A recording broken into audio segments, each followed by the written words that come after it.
So hey guys, it's me again, and I just wanted to do another short video, fairly short video, that's I think very important to you. It's things that can really affect your life, and it has to do with safety. It can relate to not only your personal safety, but those around you as well. So it's just some good, a good common sense, safe practices that I would like for you to learn and live all the time.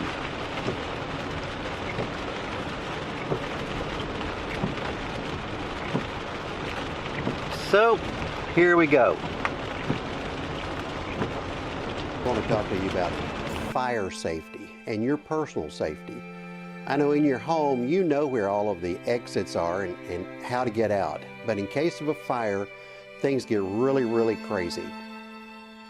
There's thick black smoke everywhere. Well, you've been taught all along, all your life, that the best air when you're in a fire situation is down low on the floor. So that's what you want to do. You want to get down on your hands and knees and crawl out, and just be aware of where you are at all times. But let's say you're at a friend's house. Well, just be aware of where the exits are and what your, in your mind, know what your fire escape plan would be. And if you live in a two-story home, it's especially important to have an escape route in case the way to the stairs is blocked. And I'm going to give you the perfect example of a way to do that. Is take a rope, put it in a bag, attach it securely like this, attach it securely to a piece of furniture. In this case, I've got the end of the rope secured by a strap to the bed. I've got the rope curled up inside a brightly colored bag so that I can see it and it's readily available. And if the stairs are blocked, I can come over, open the window, just toss the bag and all out the window, and then safely let myself down, exit out the window. And of course, it goes without saying that if the windows are painted shut, if they're stuck somehow, just break the window. Grab a lamp or what other solid object, piece of furniture, whatever it takes, kick it if you have to. But get the window open, get yourself out to safety. That's the main thing. Okay guys, the next item on this little personal safety checklist is fire extinguishers. The most likely place for a fire is in the kitchen because that's where the cooking is taking place. So always make sure you have a fire extinguisher that works in the kitchen.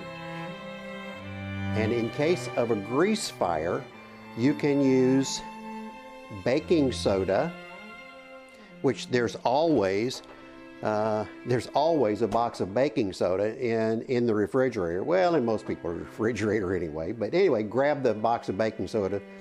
And if, like I said, if it's a grease fire, you have to smother the fire.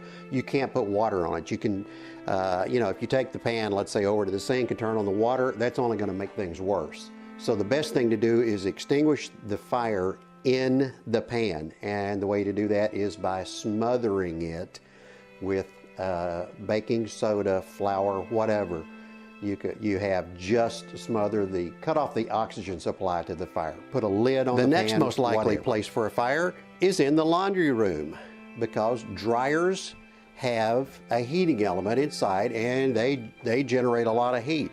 And if you don't keep your dryer vent cleaned out, it can overheat the element, and it can catch on fire. Dryer fires are a very common occurrence. Okay, the next item on our personal safety checklist is a first aid kit, a home first aid kit. You can easily buy one of these at any pharmacy, supermarket, what have you. There's plenty of resources out there for a ready-made first aid kit, but you don't have to do that. This is an old tackle box that I had, and I have stocked it up with bandages, ointments, gauze, tapes, all the things that you would need to handle the normal everyday cuts and bruises that we get around the house. Okay, guys, we've talked about how to stop fires in your home and how to protect yourself against fires in a home. The next culprit we're going to talk about is water damage. If you've got water overflowing and you can't get it stopped, it can cause major damage. So please just understand that every toilet has a cutoff valve, and you always turn it clockwise. Righty-tighty, lefty-loosey. Always turn it clockwise to the right to turn off the flow of water. And every sink in every house also has the same type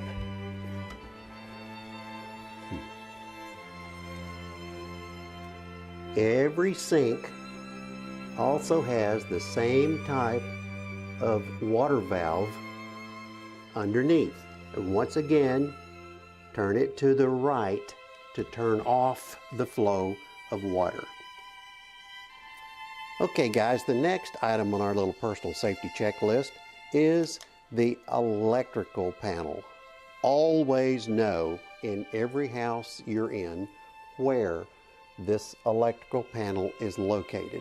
If you have an electrical fire in the house, you have an appliance, let's say a lamp or any other type of appliance, that sparks are coming out and you need to turn off the power, especially if you have sparks shooting out of an electrical outlet, and you need to know how to turn off the power to that particular outlet.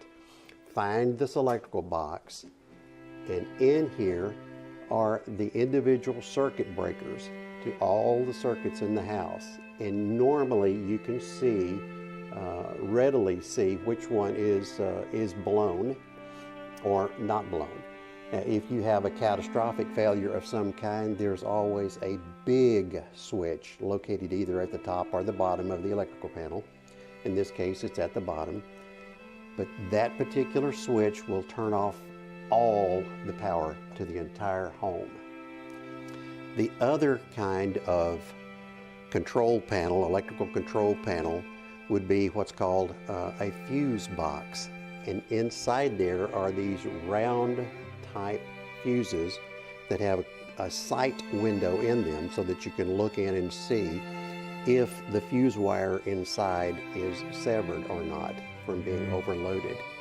If you are in that type of a situation where you have that kind of electrical box, I suggest that you move. Find another place to live, because it's you're living in a fire trap. So load up your stuff and get out. And we're back outside for this next item on the checklist, and that would be the water shutoff valve. Every house is going to have a main shutoff valve. The water line is typically out at the street, and the water comes through the meter and through some underground pipes and into the house. And this particular house does not have what most homes have, and that would be somewhere on the outside there would be a meter box or a box of some kind that you could open up, and there would be a water valve in there that's the main cutoff to the entire house. This particular house has a crawl space under the first floor, and the main shutoff, the main water shutoff for the entire house is in that crawl space. So therefore, if I have a catastrophic leak inside somewhere that is not accessible, that I can't handle by turning off the valve under the sink or under the toilet, then I have to turn off main water supply to the entire home. This particular one, as I said, it is not it's not readily available. So the only option I have is I have to come to the water meter. Well, this one I have covered up by the pine straw. The meter readers nowadays, they just drive by and read the meter there's an electronic sending unit inside this box. So to turn off the water, I have to come to the meter box itself, and inside there's the water meter itself. This is the sending unit that sends the signal to the meter reader. Okay, and then there is a main water valve cutoff right there, and you can see that the blade is pointed in the direction of the flow. If you turn that valve 90 degrees to the right, it will stop the water flow and cut off the water flow to the entire home. There is not a valve on there that you can readily turn with your hand. You're going to have to get a tool, if nothing more than a pair of big pliers. But oftentimes the problem with that is, then you could see that I would run into it here, I don't have room to turn those pliers.